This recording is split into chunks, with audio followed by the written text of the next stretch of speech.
மரகத கல், அக்வாமரைன்னு சொல்லுவாங்க, ப்ளூ கலர் கல். இந்த மாதிரி சில ப்ரெஷியஸ் ஸ்டோன்ஸ் வந்து கோயம்புத்தூர் அண்ட் சரௌண்டிங் ஏரியாஸ்ல கிடைச்சிருக்கு. பிரிட்டிஷ் இந்தியாவுக்கு வந்ததுக்கு அப்புறம் அரௌண்ட் 1850s பீரியட்ல பாத்தீங்கன்னா கோயம்புத்தூர் ஏரியாவில் பாத்தீங்கன்னா ஃபர்ஸ்ட் டைம் ஒரு புதையல் கண்டுபிடிக்கிறாங்க. நார்மலி புதையல் பாத்தீங்கன்னா அந்த காலத்துல பானையில உள்ள வந்து ஃபுல்லா காயின்ஸா கிடைச்சிருக்கு நிறைய வாட்டி.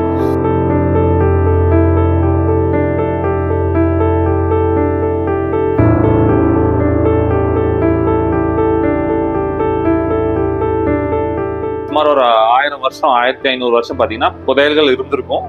அது வந்து எங்கேயுமே நம்மளுக்கு ரெக்கார்ட் கிடையாது. கோயம்புத்தூர் புதையல்களின் தலைநகரம் அப்படின்னு நம்ம கூப்பிடலாம். இது ஒரு இன்ட்ரெஸ்டிங்கான விஷயம், ஒரு ஹிஸ்டாரிக்கல் ஃபேக்ட்.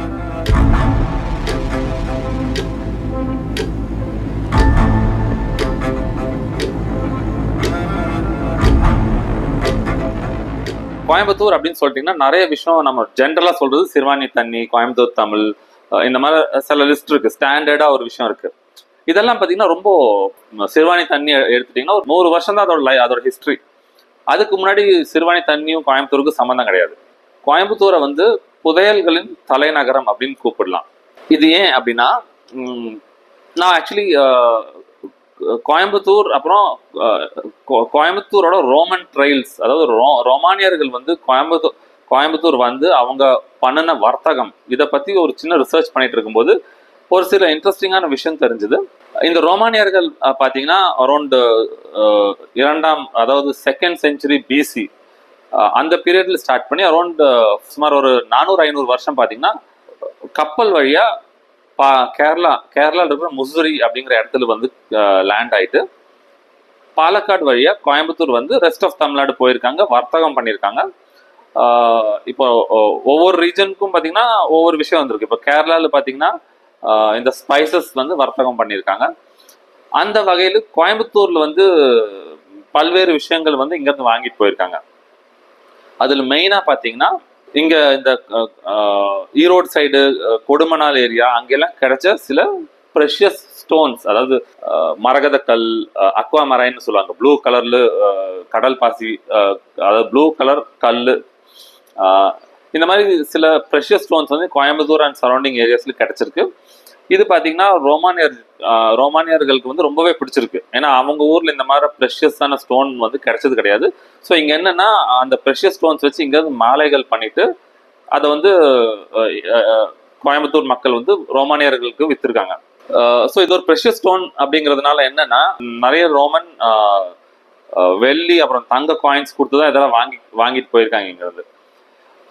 பிரிட்டிஷ் இந்தியாவுக்கு வந்ததுக்கு அப்புறம் அரௌண்ட் 1850s பீரியட்ல பாத்தீங்கன்னா கோயம்புத்தூர் ஏரியாவில் பாத்தீங்கன்னா ஃபர்ஸ்ட் டைம் ஒரு புதையல் கண்டுபிடிக்கிறாங்க. நார்மலி புதையல் பாத்தீங்கன்னா அந்த காலத்துல பானையில உள்ள வந்து ஃபுல்லா காயின்ஸா கிடைச்சிருக்கு நிறைய வாட்டி. மோஸ்ட்லி பாத்தீங்கன்னா இது வெள்ளி காயின் தான். கோல்டு வந்து ரொம்ப கம்மி தான் கிடைச்சிருக்கு, பட் வெள்ளி காயின்ஸ் நிறைய கிடைச்சிருக்கு. இது பாத்தீங்கன்னா கோயம்புத்தூர் மாதம்பட்டி, பேரூர் பின்னாடி இருக்கிற மாதம்பட்டியில் ஸ்டார்ட் பண்ணி பொள்ளாச்சி வரைக்கும் பாத்தீங்கன்னா நிறைய இடத்துல இந்த மாதிரி பானைகள் ஃபுல்லா ரோமன் காயின்ஸ் இருக்கிற புதையல்கள் கிடைச்சிருக்கு. இப்போ என்னன்னா இந்த பிரிட்டிஷ் டைம்ல ஒரு புதையல் கிடைக்குது அப்படின்னா அவங்க ரூல்ஸ் படி கவர்மெண்ட் கிட்ட கொடுக்கணும். இன்னைக்கும் அதுதான் ரூல்ஸ். பட் என்ன பண்ணுவாங்கன்னா ஊர் மக்கள் நிறைய வந்து எடுத்துட்டு போயிடுவாங்க, கொடுக்க மாட்டாங்க. இன்னொன்னு கிடைச்சவங்க நிறைய புதையல் வந்து ஒளிச்சு வச்சிருக்காங்க.